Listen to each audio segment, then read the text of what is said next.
My wife told her mother, "I'm divorcing him. I can't live on his pathetic salary." I agreed to all her terms. A month later, her lawyer called her, his voice shaking.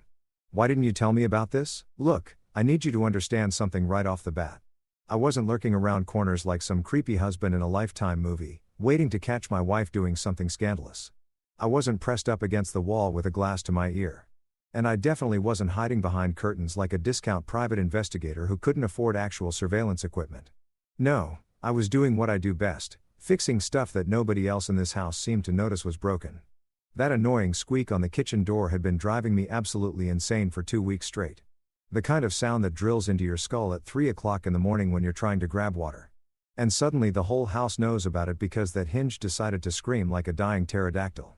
So there I was, Thursday evening, toolbox in hand, WD-40 at the ready, doing the Lord's work on a door hinge that clearly hadn't seen maintenance since the Clinton administration. I had my screwdriver wedged into the top hinge, carefully working the pin loose while mentally calculating whether I needed to replace the whole thing or just lubricate it. When I heard my wife Sabrina's voice float through from the kitchen with that particular tone she uses when she's had exactly 2.5 glasses of Chardonnay and feels like the whole world owes her a Netflix special. You know that voice, the one that's just a little too loud, a little too confident, the kind that makes you wonder if she forgot other people have ears. And then, like a grenade rolling across a tile floor, she dropped it. "I'm divorcing him, Mom. I seriously can't live on his pathetic salary anymore. I'm done pretending I'm okay with this mediocre life." I froze. Not in the dramatic movie way where everything goes slow motion and sad piano music starts playing. More like the way you freeze when you accidentally step on a Lego in the dark and your brain needs a second to process the audacity of the pain.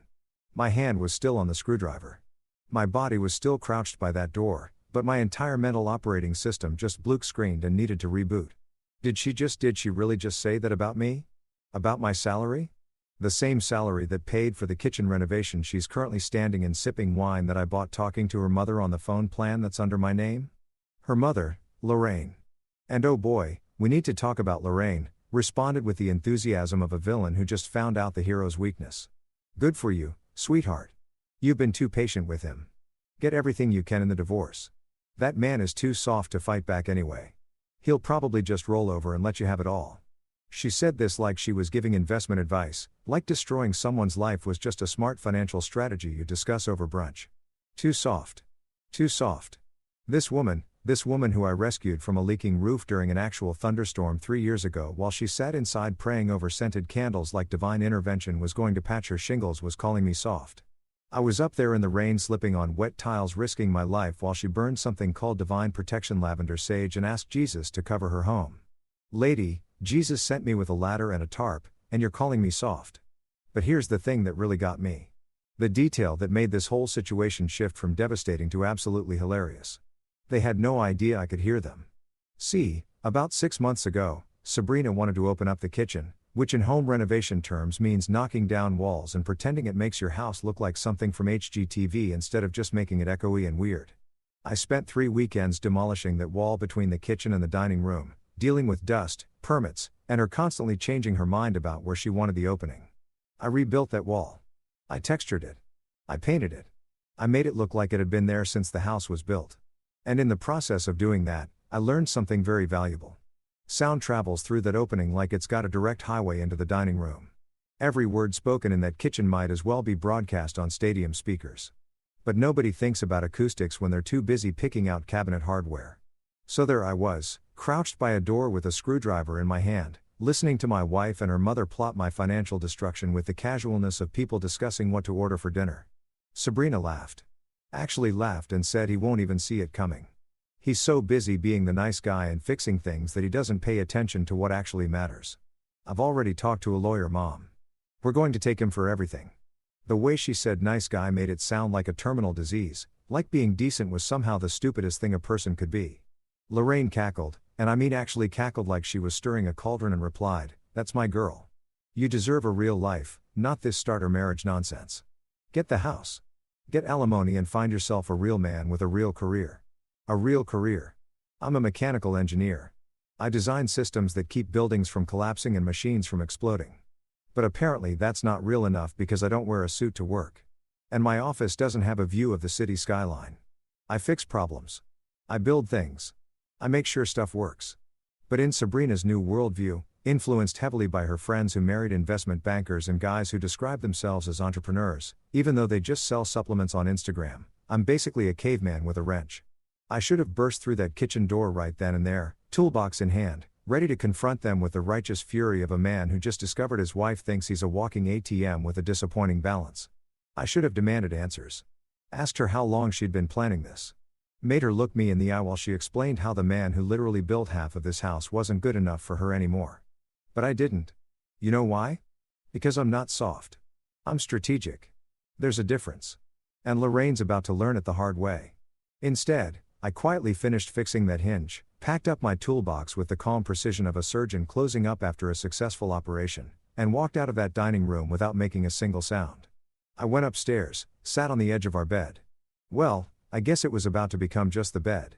And I didn't scream, didn't punch walls, didn't do any of that dramatic stuff that feels good in the moment, but solves exactly nothing. No, I did something much more dangerous. I started thinking. I started remembering every document I'd ever signed, every asset we owned, every legal structure I'd put in place over the years because I'm the kind of guy who actually reads the fine print and plans ahead. You know, the boring stuff that soft guys do while their wives are busy not appreciating them. See, Sabrina thinks I'm too polite to fight, too passive to make waves, too nice to protect myself. She's about to discover that quiet doesn't mean weak. It just means I'm the kind of person who plans the whole chess game while everyone else is still arguing about which piece is the horse. I heard every single word they said, every dismissive laugh, every cruel joke about my pathetic life. And I absorbed it all like a sponge. Not because it hurt me. Though, let's be real, it absolutely did, but because information is power, and they just handed me enough ammunition to win a war they didn't even know they'd started. I didn't sleep much that night. Sabrina came to bed around midnight, smelling like wine and betrayal, and kissed me on the forehead like she'd just spent the evening watching Netflix instead of planning my financial execution. She whispered good night with the kind of fake sweetness that would make artificial sugar jealous. And I said it back because I'm polite like that. Soft even. And while she fell asleep next to me, probably dreaming about her new life funded by my pathetic salary, I was wide awake, staring at the ceiling, mentally organizing every piece of evidence I'd need, every legal maneuver I could make, every single way I could turn this disaster into the most educational experience of her life. Tomorrow, I'd start building my case. Tonight, I just smiled in the dark and thought about how satisfying it's going to be when the woman who called me too soft to fight realizes she just picked a fight with the wrong engineer. Because soft men don't plot, we plan. And baby, I've got blueprints. Here's the thing that really gets me. The part that keeps me up at night staring at the ceiling like I'm trying to find answers in the texture patterns. We weren't always like this. I know that sounds like something every divorced guy says right before he starts crying into his beer at a depressing bar, but I'm serious. There was actually a time, not even that long ago, when Sabrina looked at me like I was the answer to every question she'd ever had about what she wanted in life. She used to call me my rock, and she didn't say it ironically or as some kind of joke she shared with her friends later. She meant it. She'd introduce me to people at parties and say, "This is my husband. He's my rock." With this proud smile like she'd won some kind of lottery by landing a guy who showed up when he said he would and actually knew how to fix things without calling a professional. Now, apparently, I've been downgraded from rock to pebble, specifically the annoying kind that gets stuck in your shoe during a hike and ruins your whole day. The transformation didn't happen overnight like some dramatic movie reveal where the music gets ominous and you suddenly realize your partner is actually evil.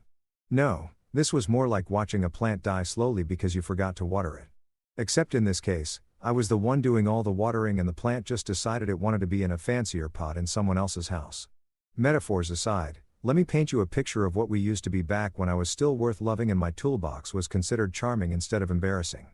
3 years ago, back when we'd only been married for about a year and everything still had that new relationship smell, Sabrina used to iron my shirts every Sunday evening while humming Sheeran songs. I'm talking the whole domestic fantasy. She'd set up the ironing board in the living room, put on one of those sappy playlists, and actually iron my work shirts with this little smile on her face like she was doing something meaningful. I'd watch her from the couch, usually pretending to read something, but really just observing this woman who seemed genuinely happy to be doing something nice for me. And I'd think, man, I really lucked out.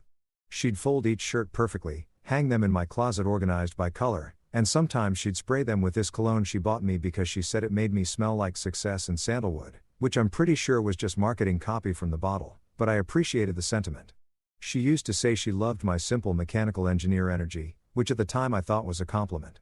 She'd brag to her friends about how I could fix anything, how I understood how stuff worked, how I was the kind of guy who read instruction manuals for fun and actually enjoyed organizing the garage.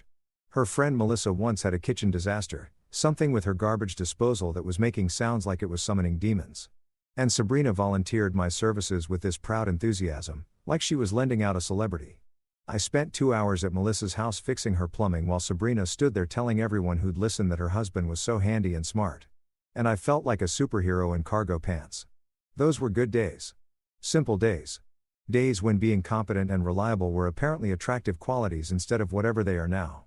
But then something shifted and I can pinpoint almost exactly when it happened. Her friend group started changing. Or maybe they didn't change and I just started noticing what they'd always been.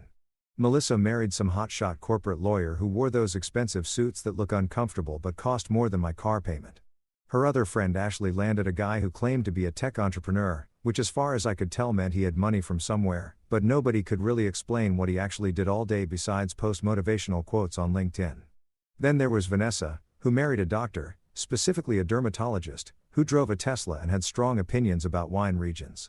Suddenly, every girl's night out turned into a competition about whose husband was more successful, whose house was bigger, whose vacation photos made other people feel worse about their lives. And just like that, my toolbox went from sexy to sad. The same skills that used to make Sabrina proud started making her embarrassed. She stopped telling people what I did for work unless directly asked. And even then, she'd say it quickly like she was trying to get through an unpleasant obligation. He's an engineer, she'd say with the same enthusiasm most people use to describe their dental cleaning appointments. No more details, no more bragging about the projects I worked on. No more proud wife energy. Meanwhile, Ashley would go on for 20 minutes about her husband's latest business venture that sounded suspiciously like a pyramid scheme, and everyone would nod along like he was Elon Musk. I tried though.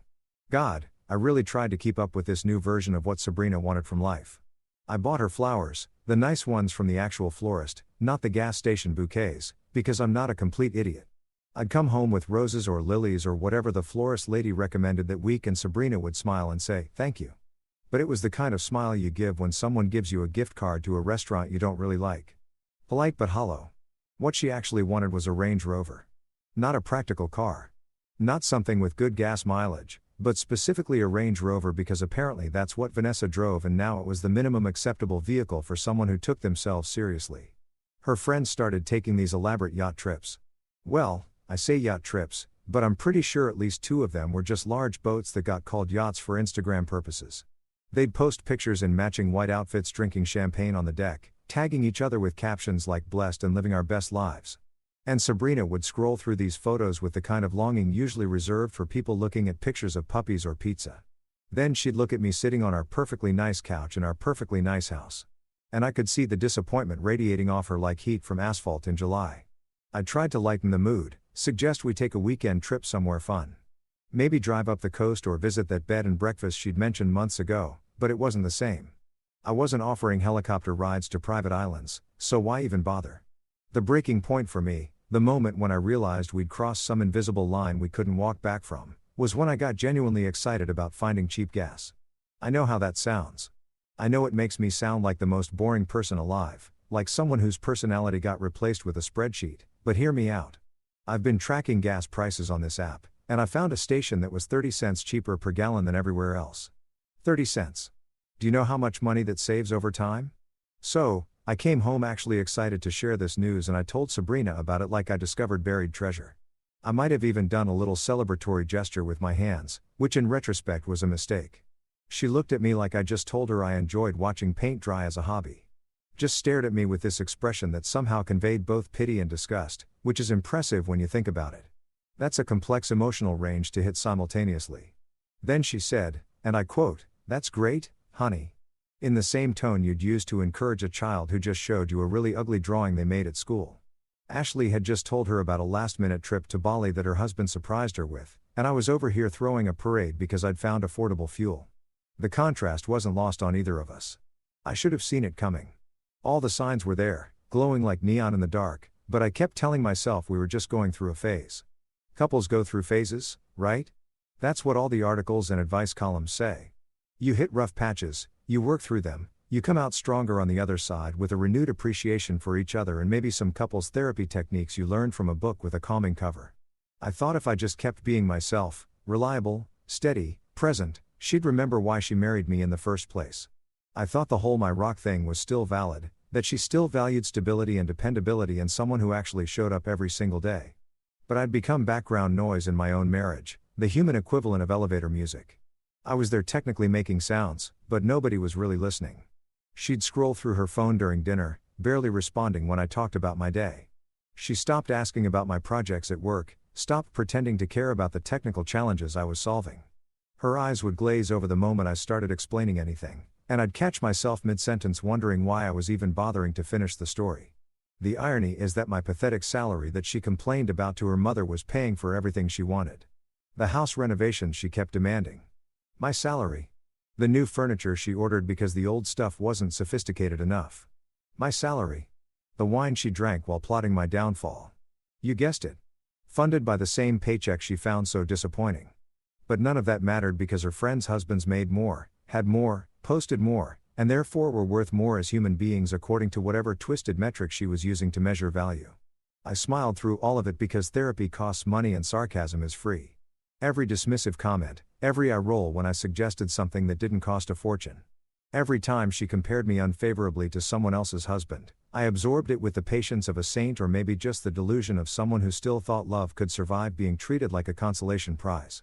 I made jokes, kept things light, pretended I didn't notice that the woman who used to iron my shirts now looked at me like I was an obstacle between her and the life she actually wanted. So yeah, we weren't always like this. We used to be good, or at least I thought we were good, which might be the saddest part of all this. Somewhere between my rock and my regret, I became the villain in a story I didn't even know I was part of.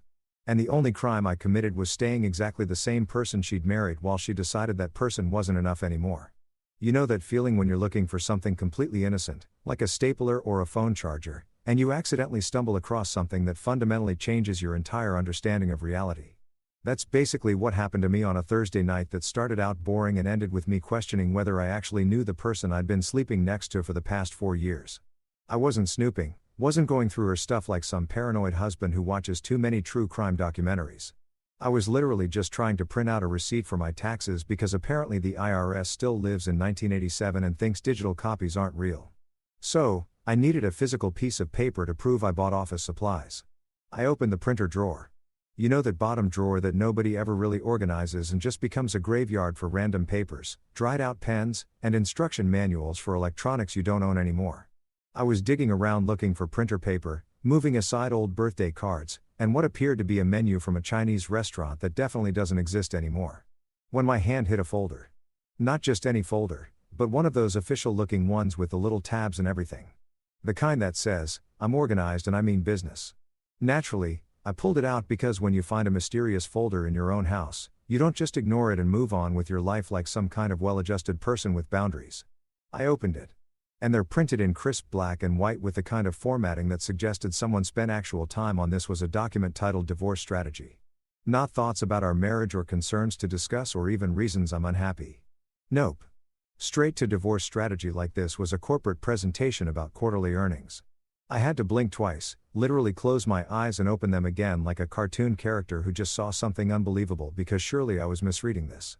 Surely my wife didn't actually create a strategic planning document for dismantling our marriage with the same energy most people use to plan a vacation. But oh, she did. And it got so much better or worse, depending on your perspective and how much you enjoy watching your life implode in real time. This wasn't just a simple "I want a divorce" letter. This was a full-blown strategic assault plan with bullet points, subheadings, and what appeared to be a timeline of execution. I'm talking military-grade organization here. The kind of planning that would make a project manager weep with pride. At the top of the page in bold letters like a mission statement, it said, primary objectives: secure the house, maximize alimony payments, protect personal assets. Personal assets. She had personal assets she was protecting from me. Her husband, the guy who apparently was such a financial threat that she needed a defensive strategy. The bullet points were what really got me, though. She'd actually made a numbered list of tactical moves. Each one more calculated than the last. Number 1, ask for the house. He renovated it so he'll feel emotionally attached and won't want to fight. Okay, first of all, rude. Second of all, she's not wrong, which makes it even more rude. I did renovate that house. I spent weekends covered in drywall, dust, and paint, restructured the entire kitchen layout, fixed plumbing issues that the previous owner had ignored for probably a decade, and turned that place from a data disaster into something actually nice. But sure, use my own hard work and emotional investment against me. That's totally fair play in the game of marital destruction. Number 2 on her little list, demand alimony. Emphasize lifestyle maintained during marriage. Downplay earning potential. This one made me laugh. That bitter kind of laugh that comes out when you're too shocked to cry and too angry to scream. She was planning to pretend she couldn't support herself, that she'd somehow become dependent on my pathetic salary. Her words from the kitchen conversation, not mine, while simultaneously complaining that I didn't make enough money. So, which is it, Sabrina? Am I not making enough to satisfy your lifestyle dreams? Or am I making so much that you need to keep extracting it after we're divorced? Pick a lane. Number 3, and this is where it gets truly special. Don't mention his private fund. I froze when I read that line. She knew about the fund. Somehow, despite my very careful financial planning and my general assumption that she didn't pay attention to anything that didn't involve shopping or comparing our life to her friends' lives, she discovered the private investment fund I'd set up years ago. This wasn't some massive fortune or secret wealth. It was just money I'd saved and invested carefully over time. The financial equivalent of actually reading the terms and conditions and making smart decisions. But the fact that her strategy specifically said don't mention it meant she knew it existed and was planning to pretend she didn't. So I wouldn't think to protect it. But wait, there's more. Because apparently Sabrina had the dedication of a method actor preparing for the role of a lifetime. Number 4 on her list. And I need you to appreciate the absolute audacity of this said, practice crying for court appearances. Practice crying. She had scheduled actual rehearsal time for fake emotional breakdowns. This wasn't a spontaneous moment of sadness or genuine grief over a failing marriage. This was a performance piece. She was workshopping like she was preparing for Broadway. I imagined her standing in front of the bathroom mirror, trying out different crying styles, maybe timing how long she could hold a sub before it became obvious she was faking it. No, that one's too dramatic. Try the single tear rolling down the cheek. That's more sympathetic. Number 5, emphasize his lack of ambition and refusal to provide proper lifestyle. There it was in black and white. The narrative she was planning to sell to her lawyer, the judge, probably her friends, and anyone else who would listen. Never mind that I had a stable career, paid all our bills on time, and never once failed to provide anything she actually needed. The problem wasn't that I couldn't provide. It was that I couldn't provide at the same level as Ashley's tech bro husband or Vanessa's dermatologist. I wasn't refusing to give her a proper lifestyle. I was refusing to go into debt pretending to be wealthier than I was just to keep up with people who probably had their own financial problems hidden behind Instagram filters. The document went on for 3 pages. 3 full pages of strategic planning, complete with a section labeled Anticipated Responses and Counterarguments, where she'd literally predicted what I might say in my own defense and prepared rebuttals. It was like reading a chess strategy guide where I was the opponent and she'd already planned 15 moves ahead. There was a timeline suggesting the best month to file for divorce, apparently March, because tax season makes financial discussions easier. Notes about which lawyer to hire based on their aggressive reputation and high success rate, and even a section about how to handle telling mutual friends in a way that positioned her as the victim. I stood there in my home office holding this folder like it was radioactive, and I had this surreal moment where I wondered if I'd accidentally married a supervillain. This level of planning, this degree of calculated manipulation, this wasn't normal relationship dysfunction. This was Ocean's 11 meets divorce court, and I was apparently the casino she was planning to rob. The scariest part wasn't even the content of the plan. It was the handwriting in the margins. She'd made little notes to herself, reminders and encouragements like stay strong and you deserve better, and my personal favorite, he won't see this coming because he trusts you. She was right about that last part. I did trust her. Or at least I had trusted her up until approximately 5 minutes ago, when I discovered she'd been treating our marriage like a heist movie where she was the mastermind and I was the oblivious security guard who leaves his post to get coffee at the critical moment. The betrayal wasn't just that she wanted a divorce. People fall out of love. Marriages end. I could have handled that like an adult if she'd just been honest about it. No, the betrayal was the premeditation, the cold calculation, the fact that she'd been smiling at me over breakfast while simultaneously plotting exactly how to destroy my financial stability and emotional well-being. I carefully put the document back exactly where I found it, made sure the folder was positioned the same way, even recreated the messy pile of random papers on top of it so she wouldn't know I'd seen it. My hands were shaking, not from fear, but from the adrenaline rush you get when you suddenly realize you're in a fight you didn't know you'd entered and you need to start swinging or you're going to get knocked out. She thought I wouldn't notice. She genuinely believed that I was so oblivious, so trusting, so pathetically devoted that I'd never go looking in printer drawers or question why she suddenly seemed happier or notice that she was documenting our marriage like it was evidence for a trial. Here's what Sabrina didn't know about me, though. The things she'd fundamentally misunderstood about the man she married. Just because I'm quiet doesn't mean I'm stupid. Just because I'm patient doesn't mean I'm passive. And just because I spend our marriage being kind and accommodating doesn't mean I can't recognize when someone's treating me like a mark in a con game. She wanted to play strategic chess. Fine. But she forgot that engineers are literally trained to solve complex problems, anticipate failures, and build systems that can withstand unexpected stress.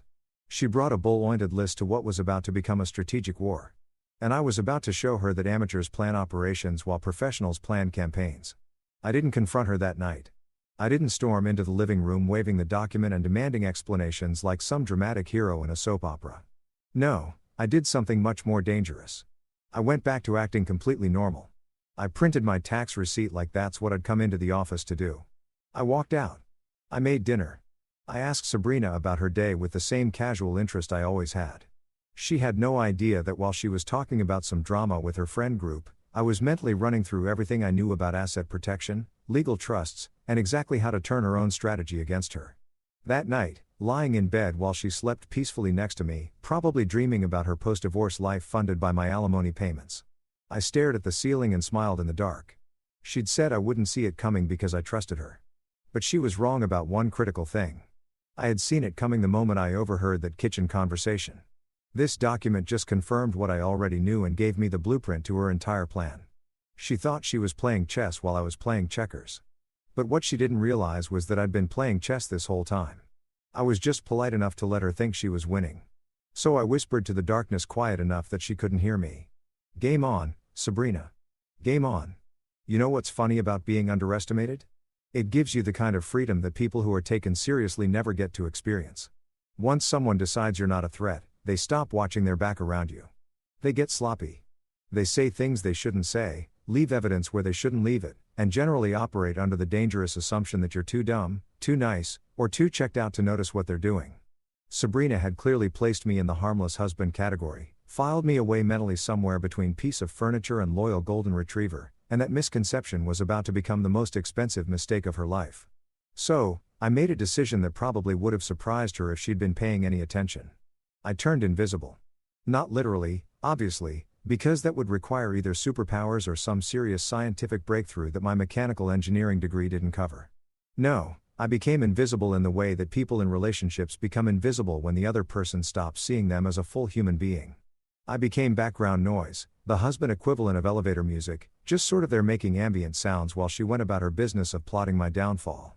I stopped asking her about her day with any real interest. I stopped trying to engage her in meaningful conversations about our future, our problems, or anything that required her to acknowledge I had thoughts and feelings. I just smiled, nodded, and existed in the peripheral vision of her life. And let me tell you, it was liberally freeing in the most depressing way possible. When you stop caring what someone thinks of you, when you stop trying to win their approval or fix their perception of you, you suddenly have all this mental energy to redirect toward more productive activities. Like, for instance, building an absolutely bulletproof legal defense and counter strategy that would make her divorce strategy document look like a kindergartner's crayon drawing next to the Mona Lisa. The first thing I did was download an app on her phone, which by the way, she'd never bothered to password protect for me because why would she? I was just her harmless husband who fixed squeaky doors and got excited about gas prices. I wasn't a threat. The app was one of those wellness programs disguised as a hydration reminder because Sabrina was always on some new health kick that lasted approximately 3 days before she forgot about it and moved on to the next trending wellness fad. This particular app reminded you to drink water throughout the day with little notification pings and motivational messages like stay hydrated, stay healthy. Real wholesome stuff that nobody would ever suspect was actually sophisticated recording software. Here's the beauty of modern technology. It's gotten so advanced that you can basically carry a recording studio in your pocket. And if you're even moderately tech savvy, you can make that recording studio work for you in ways that would have required an entire van full of surveillance equipment 30 years ago. Every time Sabrina had a phone conversation, every time she met with her friends for a wine night, which was really just a strategy session for how to maximize their divorce settlements. Every time she rehearsed her courtroom tears in the bathroom, thinking she was alone, my phone was saving it in beautiful high-definition audio. She talked to her lawyer, a guy named Marcus, who sounded like he'd watched one too many episodes of Suits and thought being aggressive was a personality trait. I listened to her describe me as financially controlling despite the fact that she had full access to all our accounts and spent money whenever she wanted on whatever she wanted. She called me emotionally unavailable, which was particularly rich coming from someone who'd stopped having real conversations with me 6 months ago. She even told Marcus that I'd refused to let her pursue her career, which was creative fiction at its finest, considering she'd quit her marketing job 3 years ago because she said it was too stressful, and I'd supported the decision without question. The best part, though, the absolute chef's kiss moment that almost made me laugh out loud when I heard it, was when she practiced her crying for her friend Ashley. I'm not kidding. She actually called Ashley on speakerphone and said, "Okay, I'm going to practice my testimony about how hurt I am, and you tell me if it sounds believable." Then she proceeded to deliver this performance about how I'd crushed her dreams and made her feel small, complete with fake sobs that sounded like a cat coughing up a hairball. Ashley, being the supportive friend that she was, gave her notes, actual director's notes, maybe less sobbing, more quiet pain. Judges respond better to dignified suffering. I saved that recording with the kind of care most people reserve for their wedding photos. I labeled it Oscar nomination and tucked it away in a secure cloud folder that Sabrina didn't even know existed, along with about 30 other recordings of her plotting, scheming, and generally being the kind of person who deserves a Lifetime Achievement Award in duplicity. Every phone call with her mother where they discussed how to hide her inheritance from the divorce proceedings. Every conversation with Marcus where they strategized about making me look like a controlling monster. Every girls' night where her friends coached her on how to cry on command and which outfit would make her look most sympathetic in court. All of it saved, time-stamped, and ready to be used. Meanwhile, during the day, I maintained my cover as the oblivious husband so convincingly that I almost believed it myself. I went to work, came home, made dinner, watched TV, and acted like everything was completely normal. When Sabrina came home from her errands that I knew were actually meetings with her lawyer, I'd ask how her day was with the kind of mild interest you'd show a stranger in an elevator. She'd say fine with that dismissive tone she'd perfected, and I'd nod and go back to whatever I was pretending to be interested in on my laptop. She started getting bolder, more careless. She'd leave her laptop open with email exchanges with Marcus visible on the screen. She'd take phone calls in the next room, thinking the wall was enough privacy, not realizing that the same acoustic design that let me hear her kitchen conversation with her mother worked throughout the entire house. She'd go out for drinks with her friends and come home slightly tipsy, mumbling to herself about the plan and how she was so close to freedom. One night, she literally walked past me on the couch and said, "Soon I won't have to look at your face anymore." Under her breath, like I couldn't hear her. I just smiled and kept scrolling through my phone. But internally, I was thinking, oh, honey, the face you won't be looking at is your own reflection when you realize how badly you miscalculated. I started documenting everything, not just the recordings, but physical evidence, too. Every credit card statement showing her spending habits. Every text message where she complained to her friends about our poverty while posting photos of expensive brunches and designer handbags. Every social media post where she hinted at being in an unhappy marriage, carefully crafted to make her look like a victim while making me look like some kind of oppressive villain who was holding her back from her dreams. I screenshot everything, saved everything, organized everything into folders with the kind of meticulous attention to detail that would make a librarian weep with joy. Her friend Vanessa came over one afternoon for coffee, and I happened to be home working in my office. They sat in the kitchen, of course, they sat in the kitchen because apparently that had become Sabrina's war room, and talked about the divorce like it was already a done deal. Vanessa asked if she was worried about me fighting back, and Sabrina laughed. Actually laughed. She said, "He won't fight. He's too polite to make a scene. He'll probably just sign whatever I put in front of him because he's too soft to deal with conflict." I sat in my office listening through my own recording app and smiled. She thought politeness was weakness. She thought avoiding conflict meant being incapable of it. She'd fundamentally confused being nice with being stupid. And that confusion was going to cost her everything. Because here's the thing about actually nice people. The genuinely kind folks who go through life trying not to hurt others and treating people with respect. When you back them into a corner and attack them with the kind of calculated cruelty that Sabrina was displaying, they don't fight like people who are used to fighting. They fight like people who have nothing left to lose and unlimited creativity for solving problems. I wasn't angry anymore. Not in the hot explosive way I'd been when I first overheard her kitchen conversation. That anger had cooled into something much more dangerous, a cold, calculated determination to win. She wanted to play games. I'd show her what happens when you challenge an engineer to solve a problem. We literally get paid to find weaknesses in systems and fix them. And Sabrina's entire strategy was just a system full of exploitable weaknesses. She told her friend Marcus during one of their phone calls that I recorded with the dedication of a court stenographer. He doesn't even know about the trust. I never told him about the house structure and he's too dumb to check property records. That recording was particularly delicious because she was dead wrong on both counts. I knew exactly what the property structure was because I'd set it up. The house wasn't in our names. It was owned by a holding company I'd created years before we got married, back when I was being too careful and too paranoid. According to her, she lived in that house thinking it was marital property, thinking her name on the mortgage meant she had ownership, not understanding that the mortgage and the actual property title were two very different things. But I didn't correct her. I didn't drop hints or try to warn her that she was building her entire strategy on a foundation that didn't exist. I just let her keep talking, keep planning, keep revealing every card in her hand while I quietly stacked my own deck. She thought I was playing checkers while she played chess. But the truth was, I'd been playing three-dimensional chess this whole time, and she'd just been moving pieces around on a board that didn't matter. Every evening, I'd sit with her at dinner making small talk about nothing important. And she'd smile at me with this condescending patience, like she was counting down the days until she could finally be free of her boring husband and his pathetic salary. She'd check her phone constantly, probably texting Marcus or her friends about the latest developments in Operation Divorce, and I'd pretend not to notice or care. I'd do the dishes, clean up the kitchen, maybe fix something around the house that needed attention, playing the role of the beautiful husband who had no idea his world was about to implode. The best part was how confident she got. She started talking about her post-divorce plans right in front of me, not even bothering to be subtle anymore. She'd tell her friends on speakerphone about the renovations she wanted to do to her house, the furniture she was going to buy with her alimony, the trips she was planning to take once she was finally free. She described this whole fantasy life funded by my money, lived in my house, enabled by her successful exploitation of someone who'd done nothing but love and support her. And I'd just nod along, make appropriate noises of agreement, and think about how absolutely spectacular it was going to be when reality came crashing through her delusions like a wrecking ball through tissue paper. She wanted everything. She was about to get exactly what she deserved, which, spoiler alert, was absolutely nothing she was expecting. I gave her enough rope to hang herself with, and she was enthusiastically braiding it into a noose while thinking she was making a designer accessory. Every day she got more careless, more open about her plans, more convinced that I was too stupid and too passive to be a threat. And every day I collected more evidence, refined my counter-strategy, and waited for the perfect moment to reveal that the husband she thought was soft was actually made of something much harder, and that too polite to fight had just been code for smart enough to let you defeat yourself. The day finally arrived with all the ceremony of a funeral, which was fitting because our marriage was definitely dead and we were just here to make it official.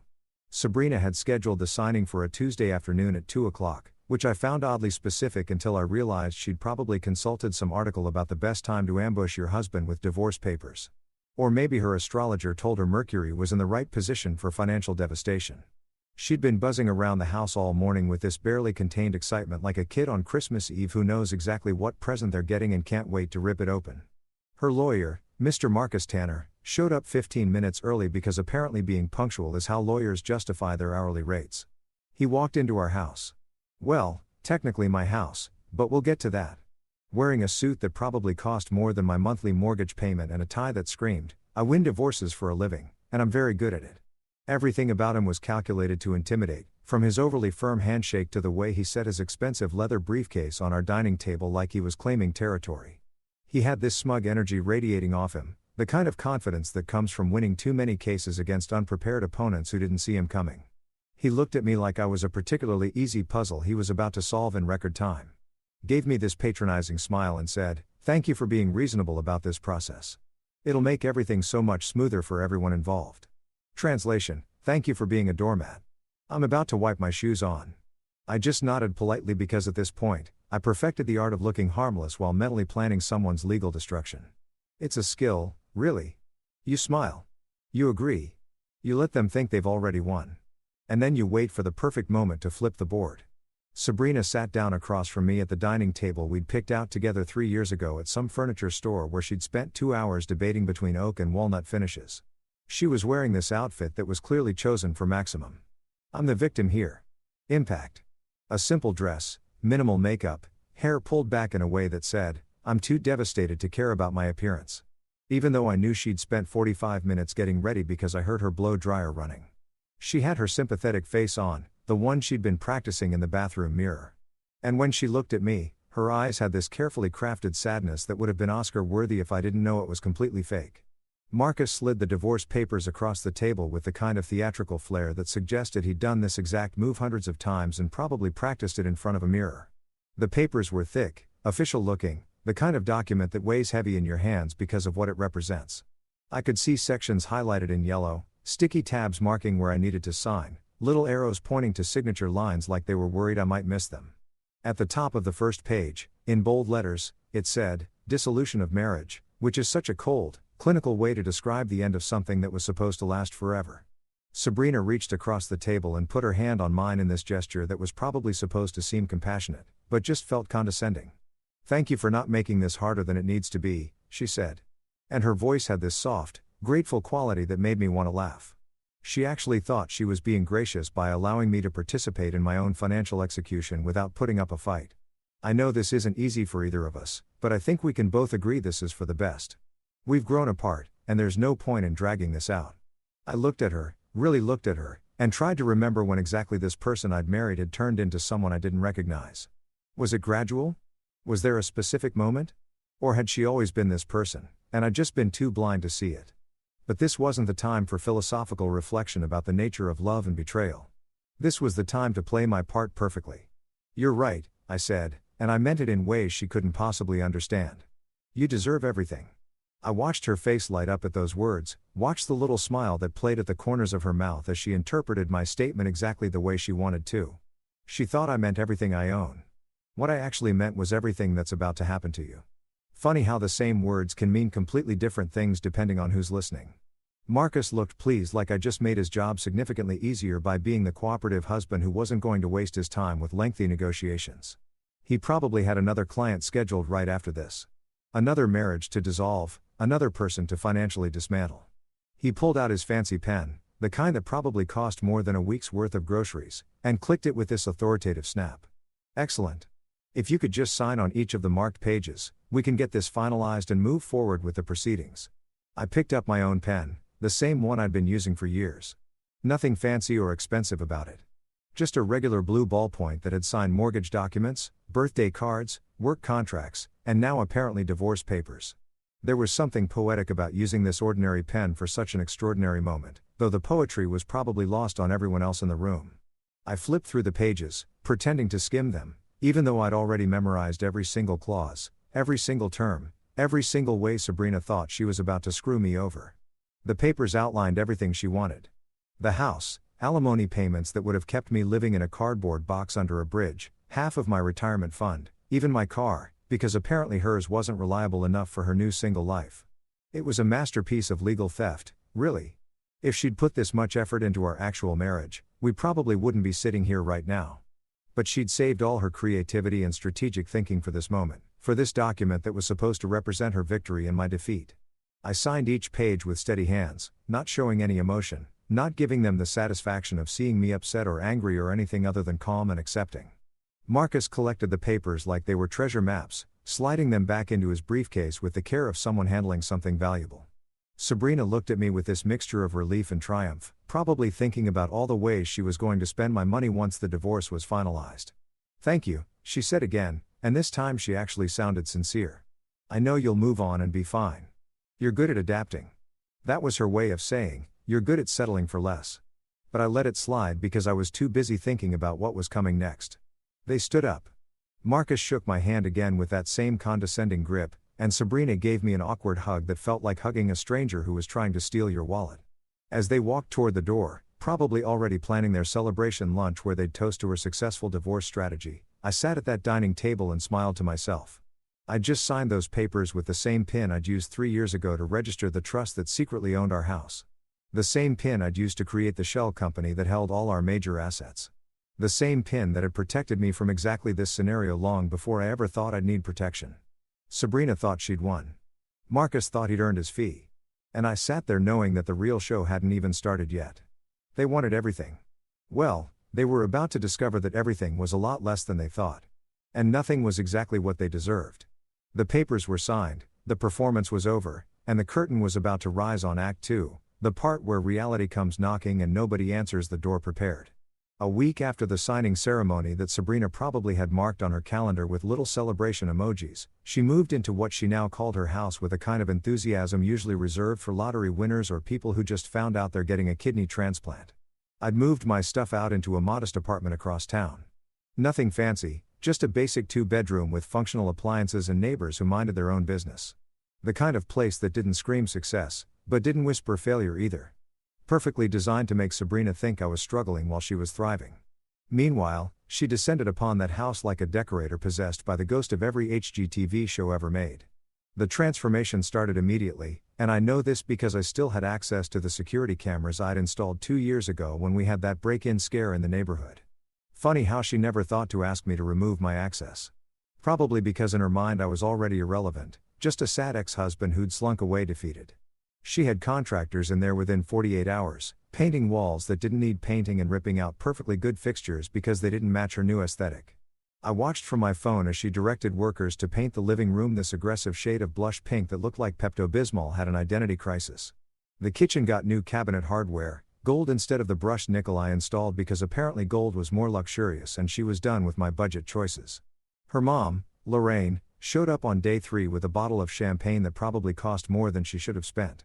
And the two of them had this whole celebration scene in the living room that would have been touching if it wasn't built on a foundation of complete delusion. I couldn't hear what they were saying through the camera feed, but I could see them toasting, laughing, Lorraine gesturing around the room like she was admiring a palace instead of a suburban 3-bedroom that was about to become a very expensive lesson in reading property documents. They looked so happy, so victorious, like they just conquered enemy territory instead of moving into a house that legally belonged to a shell company they didn't know existed. Sabrina went full influencer mode with the redecorating, posting everything on social media, like her life had suddenly become a lifestyle brand. She bought new furniture, a white sectional couch that looked like it would stain if you looked at it wrong, some abstract art pieces that probably cost a fortune and looked like something a kindergartner made during free time, and throw pillows that served no functional purpose except to be artfully arranged for photos. Every room got the Instagram treatment, strategic lighting, carefully placed plants that she'd definitely kill within a month, and those wooden signs with inspirational quotes like she believed she could, so she did. And new beginnings start here. The master bedroom, the same room where we'd slept together for 3 years, got completely purged of any evidence I'd ever existed. She replaced the bedding with something fluffy and white that looked impossible to keep clean, hung sheer curtains that let in too much morning light and installed this ridiculous chandelier that was way too fancy for a suburban bedroom.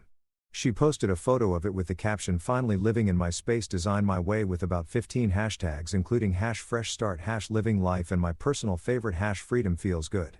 The comments section was full of her friends hyping her up, telling her she deserved this, calling her a queen. All of them completely unaware that they were celebrating a woman who was essentially redecorating a house she didn't own. She renamed it, too, because apparently just living there wasn't enough. It needed a rebrand. She ordered one of those custom signs for the front porch that said Sabrina's Sanctuary in that cursive font that every basic home decor enthusiast loves, a sanctuary. She turned my investment property into her personal sanctuary, complete with matching doormats and seasonal wreaths. She even started a home Instagram account separate from her personal one, calling it Sabrina Sanctuary with a bio that read, "Creating my dream space, one room at a time, Sparkles house with garden to Hartst."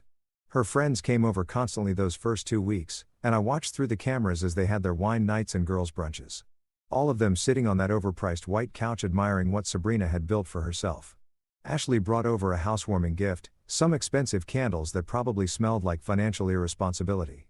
Vanessa showed up with flowers and spent an hour taking photos for her own Instagram because apparently being friends with someone who won a divorce was social media gold. They all acted like Sabrina had achieved something monumental instead of just signing papers that were about to backfire spectacularly. I sat in my modest apartment eating takeout Thai food and watching this circus unfold on my phone like it was the world's most expensive reality TV show. Every new piece of furniture she bought, every contractor she hired, every paint color she chose, it was all adding up on credit cards and loans that she thought she could afford because she was banking on alimony payments that were never going to materialize. She was spending money like someone who'd already won the lottery, not realizing the ticket was fake. The best part was her social media presence, which had transformed from occasional food photos and vacation pictures into a full-blown documentation of her journey to independence. She posted daily updates about her decorating decisions, her morning routines in her space, Inspirational quotes about leaving toxic situations and choosing yourself. One post showed her sitting on that ridiculous white couch with a coffee mug that said, "Boss Babe." Captioned, "Sometimes you have to let go of what's holding you back to make room for what lifts you up." The irony was so thick you could cut it with a knife. Her followers ate it up. The like counts were impressive, the comments were supportive, and everyone seemed genuinely happy for her transformation from trapped wife to independent woman. Nobody questioned how she could afford all these renovations on her supposedly non-existent income. Nobody wondered why she was living so lavishly if she just left a husband with a pathetic salary. They just celebrated with her, shared her posts, and contributed to the narrative that she was thriving. Meanwhile, I was just drinking tea, literally drinking tea, not spilling it yet, and watching this whole elaborate fantasy play out. I could have stopped it at any moment. Could have made a phone call to her or her lawyer and explained the situation, maybe saved her from this embarrassing performance.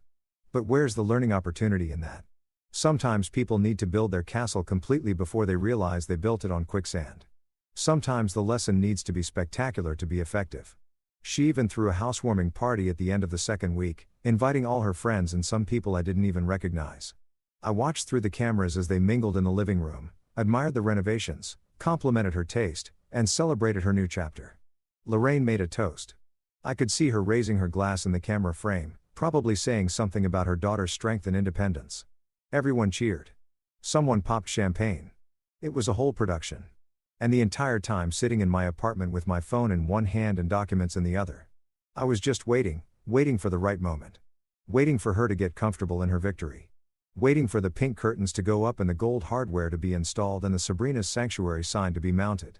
Because the higher she climbed on this ladder of delusion, the more spectacular the fall was going to be. She thought she'd won the house. She thought she'd escaped. She thought she'd built herself a kingdom. And technically, she was right about one thing. It was about to become a sanctuary, just not hers. More like a sanctuary for lessons about reading legal documents and not underestimating quiet people who know how to use property law. The pink curtains went up on a Thursday. By Friday afternoon, I'd made the phone call. And just like that, the pin was pulled on the grenade she'd been sitting on this whole time, completely unaware it was about to explode. 2 days after the pink curtains went up, those god-awful pink curtains that looked like they belonged in a dollhouse designed by someone with no concept of subtlety. Sabrina got the phone call that would fundamentally alter her understanding of reality. I know the exact moment it happened because I was at work sitting in my office during lunch break eating jollof rice from this amazing Nigerian restaurant down the street that made everything with the perfect amount of spice. I've been having a pretty decent day, actually solved the design problem that had been bugging me all week. Got complimented by my boss on a project proposal and was generally just vibing in that peaceful space that comes from knowing you're about to ruin someone's entire month. My phone was sitting on my desk facing up and I watched as Sabrina's contact photo flashed across the screen. I didn't answer. Not yet. Let her simmer a bit, I thought, taking another bite of rice. The phone stopped ringing, was silent for maybe 30 seconds, then started up again. Still didn't answer. This was too delicious to rush.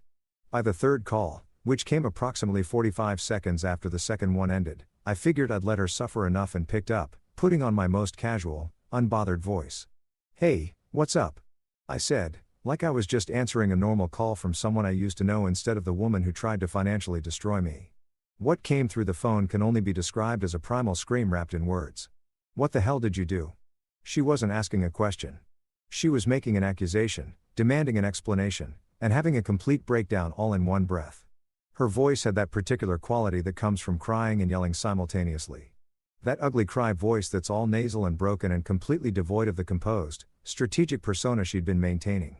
I took another bite of rice, chewed it slowly, swallowed. "I'm going to need you to be more specific, Sabrina. What are we talking about here?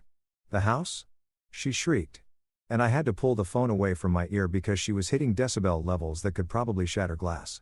"The trust. The company. What did you do?" Ah, so Marcus had finally done his due diligence. Better late than never, I suppose, though never would have been funnier from my perspective. "I didn't do anything," I said calmly, deliberately keeping my tone as level and unbothered as possible because nothing makes an angry person angrier than someone being calm when they're losing it. "I just signed the papers like you asked." Marcus just called me. She was hyperventilating now, words coming out and gasps between sobs. He said, "The house isn't in your name," he said. "It belongs to some company called Torx Holdings." He said, "I signed papers as a tenant." "What does that mean? What did you do?" I set down my fork, leaned back in my office chair, and smiled at the ceiling. This was it. This was the moment I'd been waiting for. The payoff for weeks of playing dumb and letting her think she'd won. Trex Holdings is a shell company I created 6 years ago before we even got married. The house is owned by that company, which is controlled by a trust. Your name was never on the actual property title, just the mortgage agreement. You were basically renting from my company this whole time. The silence that followed was magnificent. Not actual silence because I could hear her breathing in that rapid panicked way people breathe when their entire world is collapsing, but silence in terms of words. Her brain was clearly trying to process information that didn't fit into the narrative sheet constructed. Like trying to force a square peg through a round hole, except the peg was made of lies and the hole was reality. You can't. That's illegal. She finally sputtered. You tricked me. You had assets. Actually, I didn't hide anything. The information was publicly available in property records. You just never bothered to check because you assumed you knew everything. I was enjoying this way too much. And I'm not even sorry about it. And it's not illegal to own property through a company. Lots of people do it for asset protection. I just happened to set it up before I knew I'd need protection from my own wife. She was full on sobbing. Now, that ugly crying that comes from realizing you've been outsmarted by someone you thought was stupid. This isn't fair. I lived in that house. I decorated it. I made it a home. With my money, I added helpfully on my property while planning to take everything from me. Yeah, that must be really disappointing for you. You can't do this to me. Her voice had gone from angry to desperate. That pleading tone people use when they realize they're screwed and are trying to appeal to emotions that stopped existing weeks ago. I have nowhere to go. I spent money on renovations. I had contractors. The furniture sounds like a you problem, I said, and I meant it. You should have read the documents more carefully before you signed them. But hey, look on the bright side. You got really good at practicing crying, so at least all that rehearsal is paying off now. I hate you. She screamed. And then there was a crash in the background like she'd thrown something. You're a monster. You manipulated everything. No, Sabrina, you manipulated everything. I just didn't fall for it. I kept my voice steady, refusing to match her energy because staying calm was the ultimate power move. You wanted to take my house, my money, my future, all because I wasn't rich enough for your Instagram fantasy life. You practiced fake tears to manipulate a judge. You plotted with your mother about how to destroy me financially. You called me soft, pathetic, not a real man. So, excuse me if I don't feel particularly sympathetic that your evil plan backfired. She was making these weird choking sounds now, trying to form words, but failing because rage and devastation were short-circuiting her brain. I heard Lorraine's voice in the background, muffled but distinct, saying something like, "What's wrong? What happened?" And I almost felt bad for Lorraine. Almost. But then I remembered her sitting in that kitchen telling her daughter to take me for everything, calling me too soft to fight, and the sympathy evaporated. You wouldn't do this to someone you once loved. Sabrina finally managed to say, pulling out the guilt card like it was going to work on someone she'd spent months treating like garbage. I laughed. Actually laughed. You're absolutely right. I wouldn't do this to someone I once loved. Luckily, I stopped loving you the moment I heard you and your mother plotting my destruction in our kitchen. That was months ago, by the way. I've had a lot of time to process my feelings and prepare my response. This isn't over, she threatened. But her voice had lost all its power. She sounded defeated, broken, nothing like the confident woman who'd slid divorce papers across the table with that victory smile. Oh, it's definitely over, I said. The divorce is finalized. The house is mine. You have no legal claim to anything. Marcus knows this now. That's why he called you freaking out, because he realized he based his entire strategy on information you gave him that was completely wrong. You played yourself, Sabrina. I just watched. She was crying so hard now that I could barely understand what she was saying. Something about lawyers and fighting this and how I'd regret it. But I was done with the conversation. I'd said what needed to be said. Delivered the reality check she'd been avoiding. And now I had jollof rice getting cold on my desk. Hey Sabrina, I said, cutting off her rant mid-sentence. Remember when you said I was too polite to fight? How's that working out for you? And then I hung up. Just pressed the end called button mid-breakdown. Cutting off her sob with the digital finality of a phone disconnecting. My screen went black, showing my reflection, and I was smiling. Not a cruel smile, not an evil villain smile, just the satisfied smile of someone who'd just won a game they never wanted to play but played anyway and dominated completely. I picked up my fork, took another bite of jollof rice, and thought about how quiet victories taste better than any meal ever could. She wanted drama, wanted a big confrontation, wanted me to feel bad or guilty or conflicted, but I just felt relief. Relief that I'd never have to deal with her manipulation again. Relief that justice for once actually showed up on time. My phone buzzed with a text. It was from her. Multiple texts actually coming in rapid succession. All caps. Lots of exclamation points. The digital equivalent of a breakdown. I didn't read them. Just silenced her number and went back to my lunch. Because some conversations deserve to end mid-sentence, and some people deserve to scream into the void where nobody's listening anymore. Sabrina's first instinct after realizing she'd been completely outmaneuvered wasn't to quietly accept defeat and learn from her mistakes like a mature adult. No, that would have required self-awareness and humility, two qualities she'd apparently never developed. Instead, she did what every modern person does when reality doesn't cooperate with their narrative. She took to social media to play the victim. Within hours of our phone call, her Instagram and Facebook accounts erupted with posts that would have made a soap opera writer say, "Tone it down a bit." The first post appeared around dinner time. A black and white photo of her sitting on that expensive white couch looking contemplative and sad, staring off into the distance like she was in a perfume commercial for a fragrance called betrayal.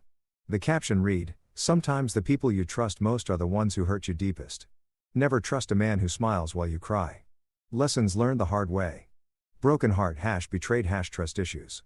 # stronger than Thanover." The comments section immediately filled up with her friends offering support, posting heart emojis, and "you deserve better" queen messages. All of them completely unaware of the actual story. I watched this unfold from my apartment with the kind of detached amusement you get from watching a movie where you already know the ending. She was trying to control the narrative, paint herself as the wounded party, the innocent victim of a conniving husband who'd somehow wronged her. Ashley commented, "He never deserved you anyway, babe." And Vanessa added, "Men are trash. You're going to get through this." Even Lorraine joined in with, "My daughter is a survivor." Which was particularly rich coming from someone who'd actively encouraged the whole scheme. For about 6 hours, it worked. Her post got hundreds of likes, dozens of supportive comments, shares from friends who thought they were supporting someone going through a tough divorce. She posted a few more in quick succession, inspirational quotes about Phoenix rising from ashes, photos of herself looking brave and resilient, even a video of her doing yoga in the living room with a caption about finding inner peace despite chaos. It was a whole PR campaign designed to make her look sympathetic and me look like a monster. But here's the thing about trying to rewrite history in the age of technology. Someone always has receipts. And I had recordings, lots of them. Particularly one very special recording that I'd been saving for exactly this kind of situation. The one where she practiced her fake crying with Ashley, complete with director's notes about making it more dignified suffering instead of ugly sobbing. I debated whether to release it, whether stooping to her level was worth it. But then I remembered something important. Sometimes people need to face the consequences of their actions, and sometimes those consequences need to be public. I didn't post it directly. That would have been too obvious, too aggressive, and honestly beneath me. Instead, I sent it to exactly 3 people, Ashley, Vanessa, and one mutual friend named Derek, who I knew couldn't keep a secret if his life depended on it and loved drama more than he loved breathing. I sent it with no context, no explanation, just the audio file labeled Sabrina_practice session.mpp3 and let nature take its course. Derek posted it within an hour. Not the whole thing, just a carefully edited clip that captured the essence. Sabrina saying, "Okay, I'm going to practice my testimony about how hurt I am. You tell me if it sounds believable." Followed by her theatrical sobbing, followed by Ashley's critique about needing more quiet pain. He posted it on his Instagram story with the caption, "When you find out your friend's divorce drama is actually an audition performing arts hot beverage," and tagged Sabrina without thinking about the consequences because Derek lived for chaos. The story spread like wildfire through their social circle. Within 2 hours, I watched as the supportive comments on Sabrina's post started changing tone. The heart emojis disappeared. The "you go girl" messages stopped. Instead, people started asking questions. Wait, is this real? Did you actually practice crying? So, you lied about everything. Some people deleted their supportive comments entirely, probably embarrassed they'd been fooled. Others left their comments up, but added new ones, expressing disappointment or confusion. Sabrina tried damage control, posting a long explanation about how the audio was taken out of context and manipulated, and that I was weaponizing private conversations to make her look bad. But the problem with claiming something is out of context is that people wanted the full context. And once they started digging, they found her other posts, the ones from a week ago celebrating her new house, showing off expensive furniture, living this luxurious lifestyle despite claiming in divorce papers that she had no income and needed alimony. The math wasn't made, as the kids say, and people noticed. Ashley, to her credit, or maybe her shame, went completely silent on social media. Vanessa made a vague post about staying out of other people's business, which was basically an admission that she was abandoning ship. Other friends who'd been cheerleading Sabrina's divorce just days earlier suddenly had nothing to say. Their silence speaking louder than any supportive comment could have. The best comment came from someone I didn't even know, a friend of a friend who wrote, "So, let me get this straight. You practiced fake crying. Tried to take everything from your husband.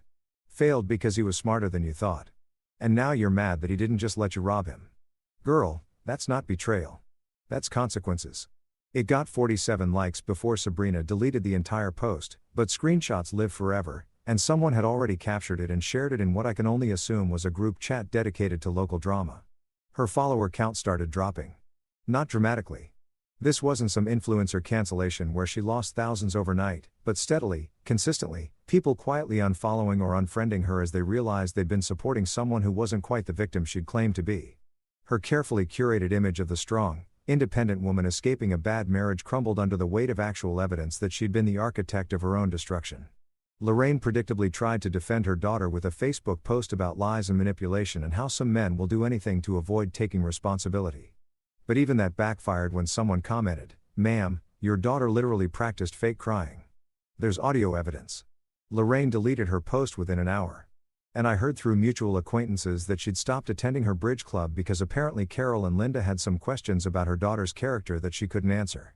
The social media meltdown culminated in Sabrina making her accounts private, which in the digital age is basically admitting defeat. She went from posting daily updates about her fabulous new life to complete radio silence, hiding behind privacy settings like someone who just realized the internet never forgets and screenshots are forever. Her Sabrina's Sanctuary Home Instagram account got deleted entirely. All those carefully staged photos of her pink paradise vanishing as if they'd never existed. I didn't gloat publicly. I didn't post my own version of events or try to further humiliate her. I just watched it all unfold with the quiet satisfaction of someone who didn't have to say a word because the truth spoke for itself. Sometimes karma doesn't need your help. It just needs a little audio file and a friend named Derek who can't resist good drama. My own social media remained unchanged. Still, just occasional photos of food, work projects, random thoughts about sports or movies. I didn't mention the divorce, didn't reference Sabrina, didn't play the victim or the victor. I just existed living my life while hers imploded in real time for everyone to see. Because here's the thing about being genuinely wrong versus playing the victim. When you're actually innocent, you don't need to convince anyone. The evidence speaks for itself. Meanwhile, I sat in my apartment scrolling through the aftermath of her social media disaster while drinking coffee and thinking about starting that podcast I joked about. Soft Men Don't Play had a nice ring to it. Maybe I'd make it about strategic thinking or property law or just general life lessons about not underestimating quiet people. The content practically wrote itself, and I had a feeling there'd be at least one very dedicated hate listener tuning in from behind her private account settings, learning lessons she should have learned months ago. Exactly 1 month after the divorce papers were signed, because I believe in letting things marinate properly before serving them, eviction day arrived with all the ceremony of a bank foreclosure and none of the sympathy. I'd given Sabrina more than enough time to figure out her living situation, find a new place, come to terms with reality, or at least start packing. But according to my property manager, Linda, who'd been keeping me updated with the enthusiasm of someone who clearly loved drama, Sabrina had done none of those things. She was still living in that house like nothing had changed, like the pink curtains and gold cabinet hardware had somehow granted her squatter's rights. I showed up at 10 o'clock in the morning on a Tuesday, driving my regular car that Sabrina used to complain wasn't nice enough, wearing jeans and a button-down shirt because I didn't need a suit to reclaim my own property. Linda was already there, a professional woman in her 50s who'd been in property management for 20 years and had seen every kind of tenant drama imaginable.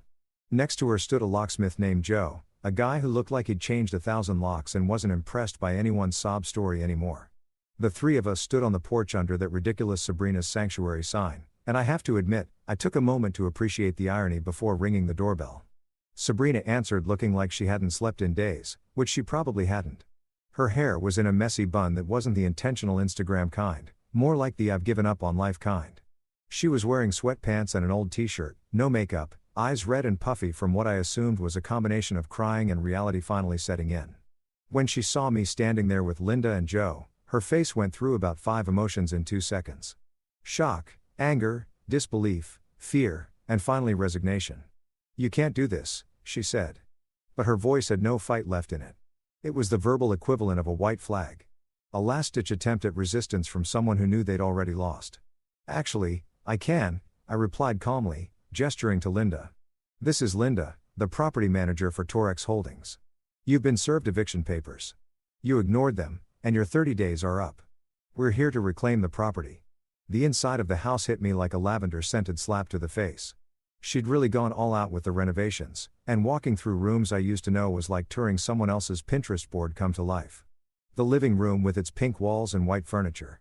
The kitchen with its unnecessary gold hardware. The bedroom with that absurd chandelier. All of it was there. A monument to expensive mistakes and poor financial planning. Sabrina followed us through the house like a ghost haunting her own life choices. Not saying much, occasionally starting sentences that died in her throat. She tried one last guilt trip as we stood in the living room, surrounded by furniture she'd bought with money she didn't have.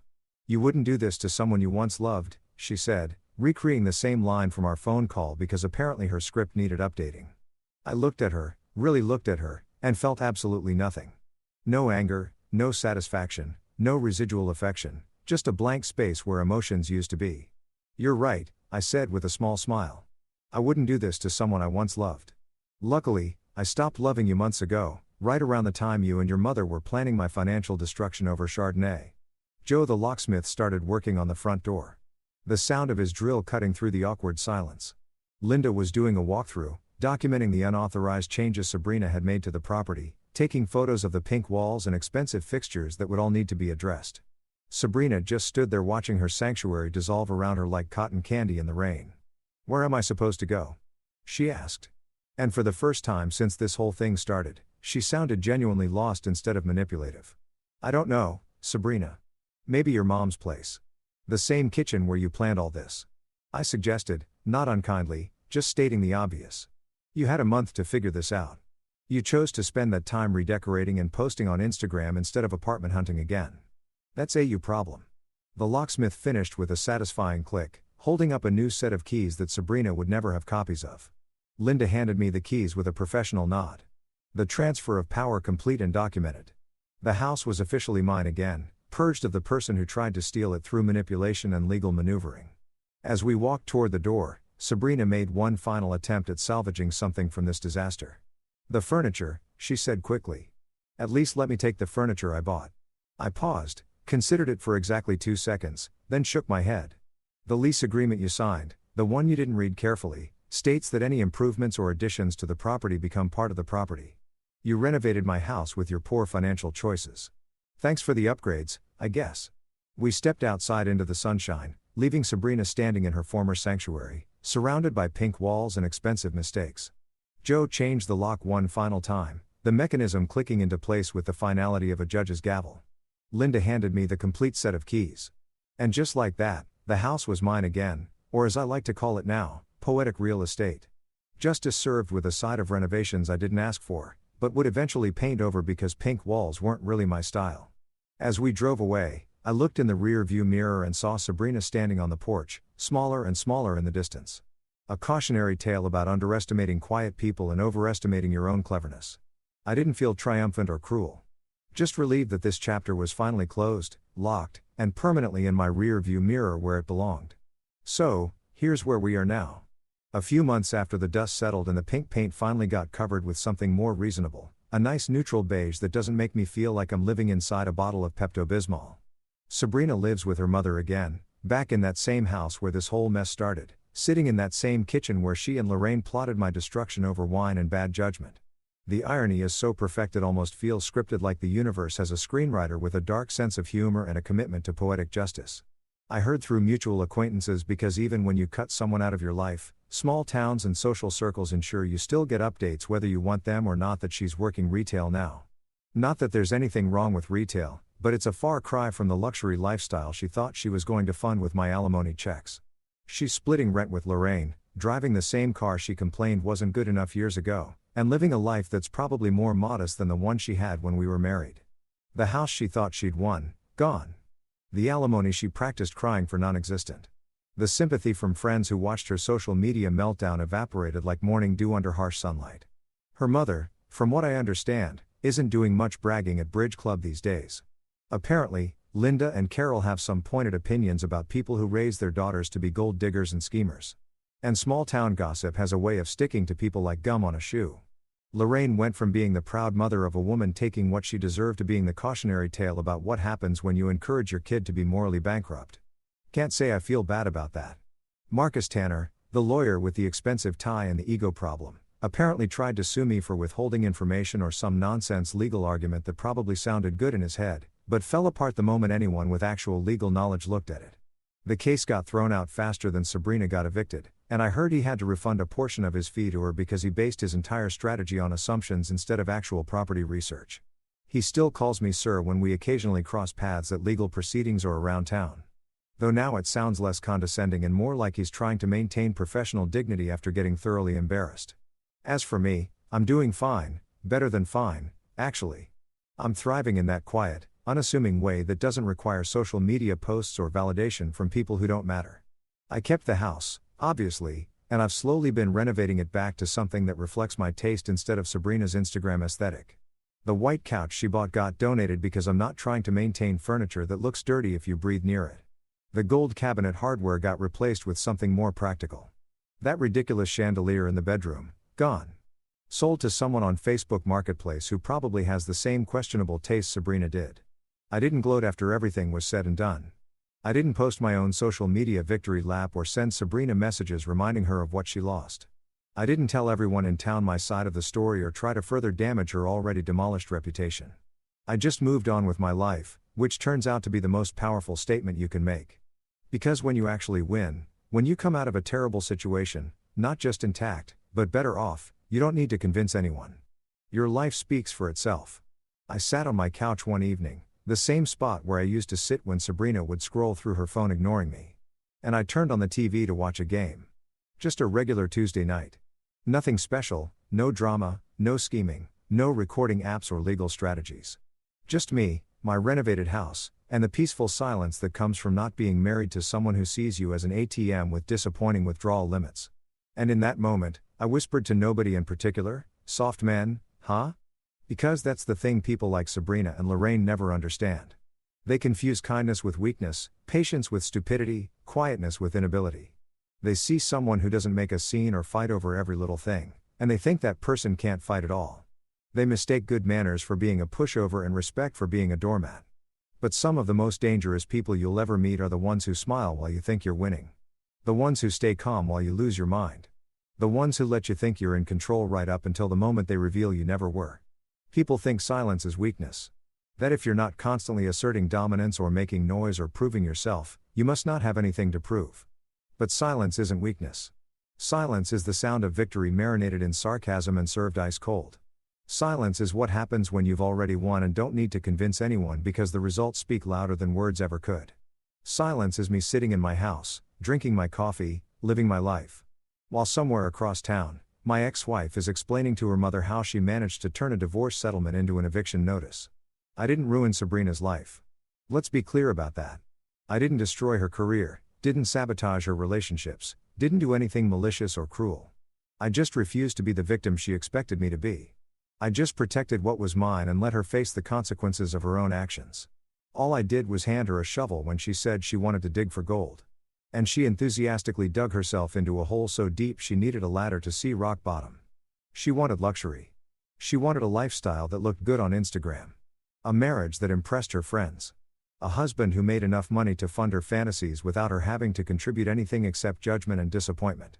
When I couldn't provide that, or more accurately, when I refused to go into debt pretending to be wealthier than I was, she decided to just take it by force through legal manipulation and practice tears. And I gave her a lesson instead. A lesson about reading documents carefully, about not underestimating people, about how karma works in real time when you're dealing with someone who's smarter than you gave them credit for. The best part, her lawyer still calls me sir. Not in that condescending way he did during the signing, but with genuine respect tinged with what I can only assume is lingering embarrassment. Every time I see Marcus around town and he nods at me with that careful politeness, I'm reminded that sometimes the sweetest victories are the ones that keep reminding your opponents they lost. I think about starting that podcast sometimes, Soft Men Don't Play, where I could share stories about strategic thinking and standing up for yourself without being aggressive. But honestly, I don't need to. This whole experience taught me something valuable. That living well really is the best revenge, and that the people who need to learn lessons are usually too busy being bitter to listen to podcasts anyway. So here I am sitting in my house that nobody can take from me. Living a life that's peaceful and dramery, occasionally thinking about that conversation in the kitchen that started this whole saga. He's too soft to fight, they said. And they were wrong. I wasn't too soft to fight. I was just smart enough to let them think they'd already won while I quietly prepared to dominate. Soft men don't play games we're not guaranteed to win.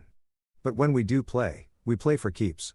And as I sit here in the silence of victory, surrounded by beige walls instead of pink ones, drinking tea that I bought with money that's still mine, I can't help but smile because Sabrina wanted a divorce and she got one. She wanted freedom and she got that, too. She just didn't realize that freedom works both ways and that the person she was freeing might have been waiting for permission to stop caring. The shovel was always in her hands. I just let her dig.